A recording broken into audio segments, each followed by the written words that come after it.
Assalamualaikum warahmatullahi wabarakatuh. Pemirsa di mana saja Anda berada, selamat berjumpa kembali dengan channel YouTube Insan Dongeng. Pada kesempatan ini saya Bang Elgi akan melanjutkan cerita di persimpangan jalan bagian ketiga. Terima kasih kepada semua subscriber yang selalu setia mengikuti. Selamat mendengarkan.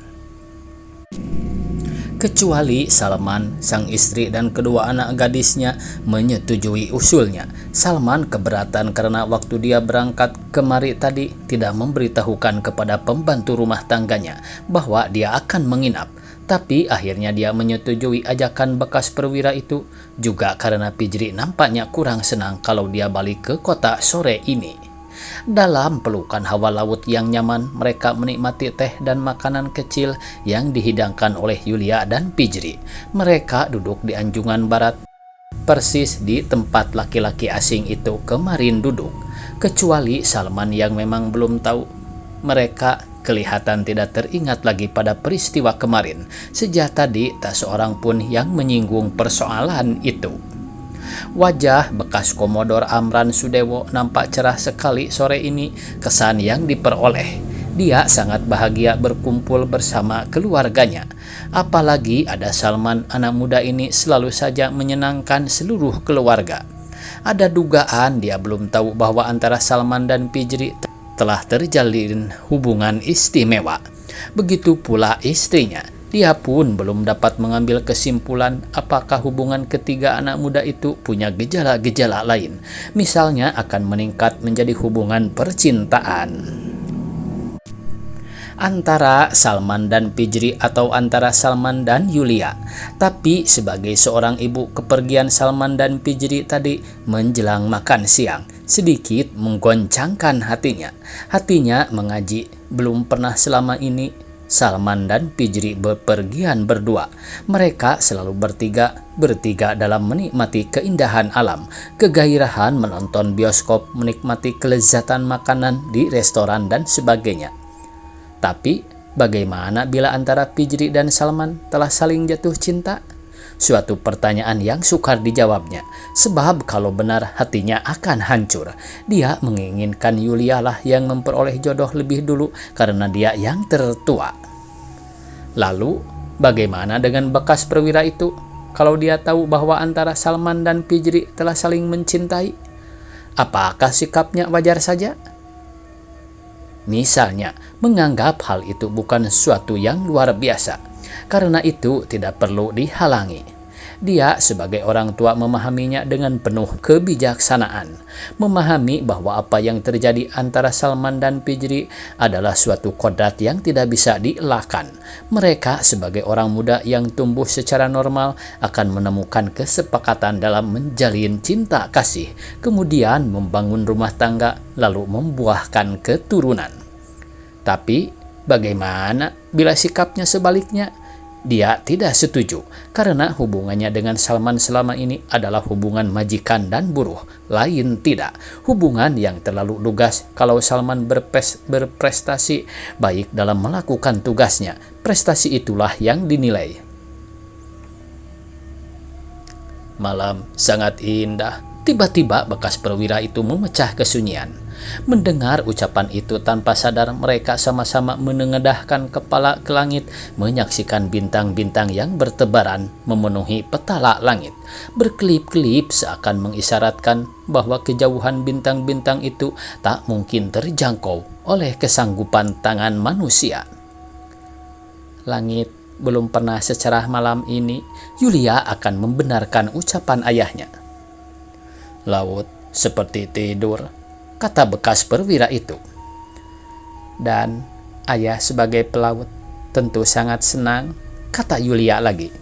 Tidak juga, tiap pelaut selalu waspada dalam segala cuaca.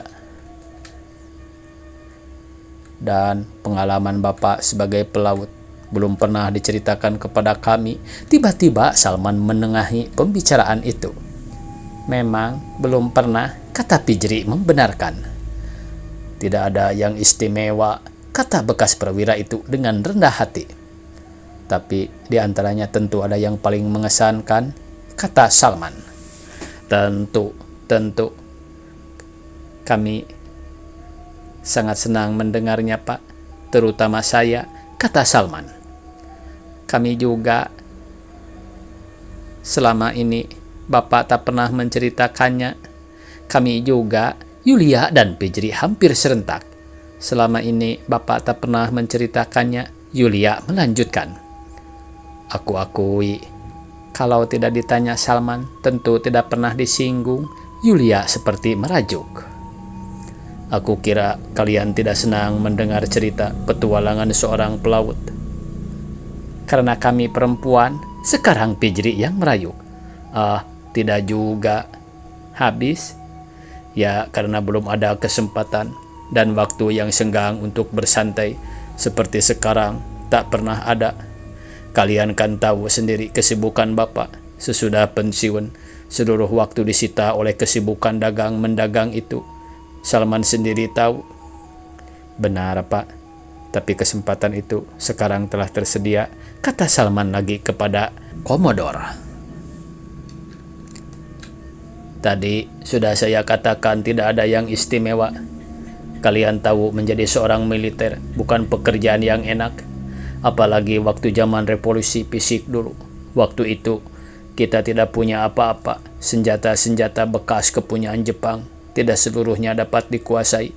Hanya sebagian kecil yang dapat kita rampas. Dengan senjata-senjata itulah kita pertahankan kemerdekaan yang telah diproklamirkan itu apa adanya. Tapi ternyata kita berhasil. Serdadu Belanda dapat kita usir dari daerah-daerah tertentu. Dunia internasional mengakui keuletan serta semangat perjuangan kita yang tidak pantang menyerah. Inilah modal yang paling utama. Semangat juanglah yang menentukan segala-galanya. Kalau kita tidak memiliki modal ini, mana mungkin kita mencapai kemerdekaan dengan bambu runcing. Apalagi waktu itu Belanda punya senjata modern bekas Perang Dunia II. Ini sesungguhnya, kata bekas perwira itu selanjutnya. Tak perlu lagi saya ceritakan, toh kalian sudah tahu semua. Sudah terlalu banyak yang ditulis. Kalau saya bicara yang bukan-bukan, nanti mubazir. Saya tidak mau. Dan apa yang kalian bisa ambil dari saripati perjuangan itu? Tentu saja ada. Misalnya semangat juang yang tak pernah padam dari kita semua. Waktu itu kita tak pernah memikirkan apakah kita sebagai pribadi mendapat untung di kemudian hari, atau apakah kita diakui sebagai pahlawan. Semuanya tak pernah terpikirkan.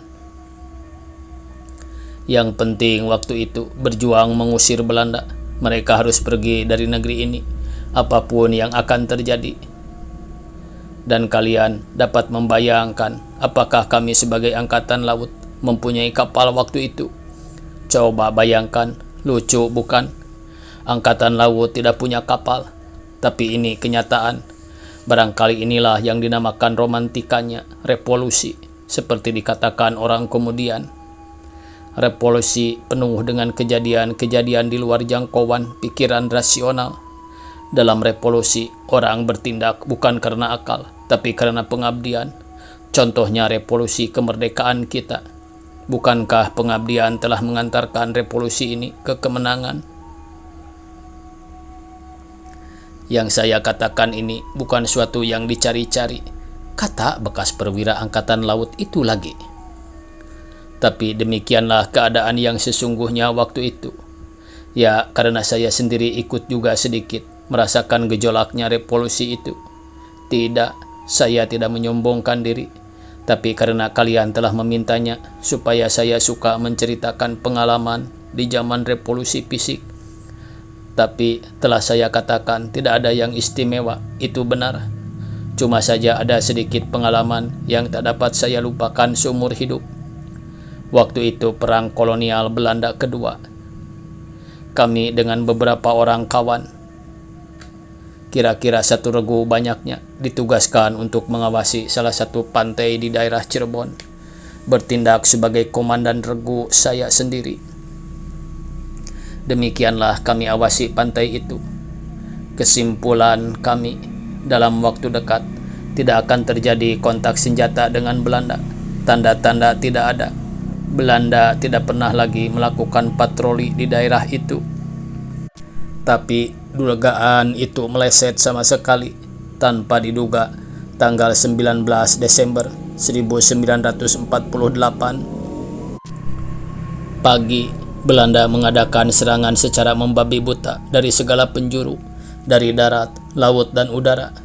Dalam beberapa saat saja, kota Cirebon jatuh ke tangan Belanda. Ragu kami yang sedikit berada di luar kota mengira bahwa Belanda tidak akan sampai ke sana, karena diperkirakan Belanda waktu itu secara frontal akan terus ke selatan untuk berjumpa di suatu tempat dengan pasukannya yang mengadakan penyerangan dari Bandung. Tapi perkiraan ini meleset, mereka melebar ke barat dan ke timur juga. Begitulah kami terjepit pada sebuah daerah dengan hutan bakau yang cukup lebat. Sebelah kiri tidak jauh dari daerah itu ada sebuah kampung. Karena kami tidak ingin bertempur dekat kampung, takut rakyat jadi korban pelor kesasar, Belanda kami pancing untuk menjauhi daerah itu dengan jalan menembak sambil berlari. Pancingan itu berhasil, Belanda terus mengejar, tapi celaka, kami tiba di sebuah dataran dengan pohon-pohon kayu yang tidak menguntungkan pertahanan. Sedang kami makin terdesak, tapi apa yang mau dilakukan? Belanda yang terdiri dari 2 regu lebih itu. Terpaksa kami lawan tanpa memperhitungkan mati atau hidup. Pertempuran berlangsung cukup seru dan sengit. Walau persenjataan kami tidak seimbang, kami cuma punya sebuah senapan mesin ringan. Selain itu semuanya senapan biasa bekas milik Jepang dan bambu runcing. Sedang Belanda punya senjata jauh lebih lengkap. Dalam pertempuran ini, regu kami hancur. Hanya tinggal saya dan 3 orang teman lagi. Bekas perwira itu melanjutkan ceritanya. Situasi menjadi gawat. Melihat situasi ini, saya dan 3 orang teman itu terpaksa mundur. Pengunduran diri ini pun merupakan masalah yang sulit pula. Di belakang kami adalah laut. Jalan satu-satunya mencoba menembus sayap kanan daerah pertempuran itu, kemudian berusaha mencapai sebuah bukit yang cukup rimbun di sebelahnya. Kalau hal itu berhasil, kami bisa luput dari kejaran pelor Belanda. Begitulah kami terus mencoba mencapai bukit itu. Bekas perwira itu melanjutkan ceritanya yang didengar dengan penuh perhatian oleh sang istri, Yulia, Pijri, dan Salman. Dengan jalan berlindung di balik pohon-pohon dan gundukan tanah. Tapi siasat kami diketahui oleh serdadu-serdadu Belanda. Menghadapi keadaan yang benar-benar gawat ini, seorang teman mengusulkan agar dia menjadi tumbal. Maksudnya, serdadu-serdadu Belanda akan dihadang agar saya dan 2 orang teman lainnya bisa bebas sampai bukit. Usul ini mula-mula tidak bisa kami terima karena tidak adil. Lebih baik kami hancur semuanya daripada separuh-separuh. Kami tetap bertahan di sini apapun yang akan terjadi. Tapi kawan itu tetap berkeras. Daripada 4-empatnya hancur, lebih baik 1 yang menjadi korban, kata kawan itu. Karena bila selamat, yang 3 lagi masih dapat menyumbangkan tenaganya untuk tanah air di kemudian hari. Dengan alasan ini, akhirnya kami bertiga menerima usul kawan itu. Memang untuk mencapai suatu tujuan harus ada pengorbanan, betapapun kecilnya. Dan pengorbanan yang diberikan kawan itu tidak dapat dikatakan kecil, karena nyawa yang dikorbankan. Tapi apa boleh buat, keadaan menghendakinya. Dan kami sadar atas pengorbanan kawan itu. Setelah meneriakan pekik merdeka 3 kali dan bersalaman dengan hangat, kami bertiga mulai bergerak dengan cepat menuju kaki bukit. Kawan itu dengan ketetapan hati yang tangguh menghadang serdadu Belanda yang terus mendesak. Beberapa orang serdadu Belanda mulai berjatuhan kena pelornya. Tapi mereka nampaknya tidak peduli, mereka terus mendesak. Dan akhirnya kawan itu gugur dalam pertempuran yang tidak seimbang itu antara 1 orang lawan 2 regu. Tapi dia berhasil menahan serdadu Belanda hingga kami bertiga dapat mencapai bukit itu dengan selamat. Serdadu-serdadu Belanda nampaknya tidak bernafsu lagi mengejar terus. Karena setelah berhasil menembak mati kawan itu, mereka pun pergi dari sana, kembali ke jurusan selatan. Selama seminggu kami terus sembunyi di bukit itu tanpa berani menampakkan diri dan makan apa yang dapat kami jumpai. Hingga suatu hari kami nekat untuk turun. Senapan kami sembunyikan di sela-sela batu di bukit dengan ketentuan akan kami ambil kelak bila ada kesempatan. Berminggu-minggu kami mengembara sebagai preman, kata bekas perwira itu selanjutnya. Di sepanjang pantai utara Cirebon, kadang-kadang kami ikut menangkap ikan bersama nelayan di malam hari. Pengalaman itu sangat menarik hati karena kami berhasil mengetahui di mana kawan-kawan BKR Laut berada waktu itu, juga mengenai kedudukan Belanda. Beberapa hari kemudian kami berhasil bergabung kembali dengan induk pasukan. Inilah semua pengalaman saya di zaman revolusi fisik. Bekas perwira itu mengakhiri ceritanya. Sungguh menarik, kata Salman kagum. Dan barangkali Bapak dapat menuangkannya dalam suatu memoir. Pengalaman yang cukup menarik itu. Setahu kita, tidak banyak pejuang kemerdekaan yang bersedia menuangkan memoir mereka dalam bentuk buku, kata Salman lagi. Benar, tetapi saya sendiri kurang sanggup dan pengalaman saya tidak ada yang terlalu menonjol, lak bekas perwira itu. Tapi yang diceritakan Bapak tadi cukup menarik, dan pengorbanan kawan Bapak itu. Dia bersedia menjadi tumbal demi keselamatan teman, dan lebih lagi demi kemerdekaan tanah air, kata Salman. Ya, itulah yang terjadi di zaman revolusi fisik dulu. Kepentingan pribadi tidak pernah mendesak ke depan. Yang selalu dijunjung tinggi dan dihormati adalah kepentingan perjuangan bangsa dan negara. Karena itu, alangkah baiknya Bapak menuangkannya dalam bentuk buku-buku pengalaman itu, kembali Salman mengusulkan. Kalau Bapak tidak bisa menuliskannya sendiri, bisa diceritakan kepada orang lain. Kemudian orang itu akan menyusunnya sebagai buku. Sekarang sang istri yang mengusulkannya. Usul yang baik, bekas perwira itu menyetujuinya. Kapan Bapak mulai? Sang istri nampaknya sangat tertarik. Tergantung waktunya. Kalau Bapak sudah kakek-kakek, Yulia berkelakar. Tidak juga. Dan percayalah, Bapak tak akan jadi kakek-kakek. Bekas perwira itu berkelakar pula. Tentu saja, karena Bapak belum punya cucu, sela Pijri. Mendengar ucapan Pijri itu semua tersentak, terutama bekas perwira itu dan istrinya.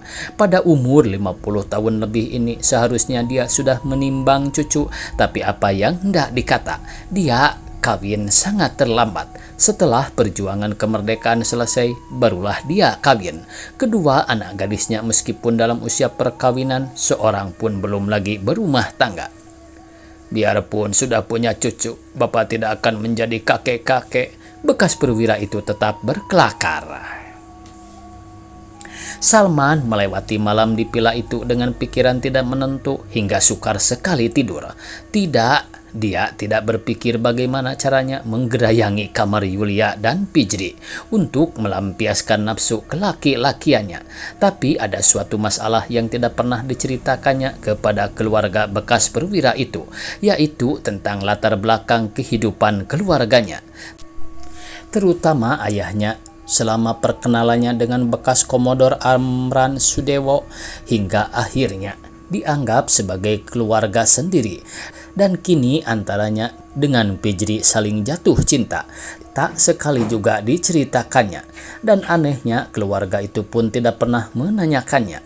Mungkin mereka menduga Salman datang dari keluarga baik-baik. Ini tercermin dari tingkah lakunya selama ini. Tingkah laku Salman wajar saja, tidak pernah mengganggu. Jadi buat apa ditanya-tanya lagi? Semuanya sudah jelas. Mungkin demikian pikiran mereka. Waktunya habis pemirsa, dicukupkan sekian.